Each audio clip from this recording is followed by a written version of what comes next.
नमस्कार more food channel को आपण मानक स्वागत। आपण माने तो फोटो देखि जानि सारबेनी जे हमें कोन बनेको जाउचे।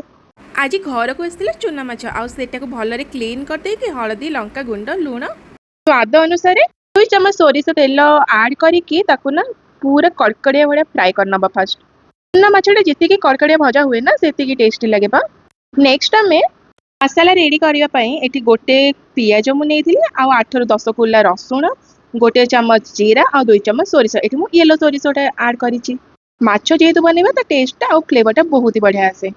ये तो मोर मसला बनिकी रेडी हो जाता। चलतु कड़ाई को गरम करके सोरिष तेल देखिए मुझे ऐड करी डायरेक्ट मु पियाज कंचा लंका आ भेरसुंगा पतर कि जीरा सब फुटेदेला ना ऐड कर बेसर बाटिकी रखि ताकू भी ऐड करी गोटे टमाटो भी ऐड कर देइथिली।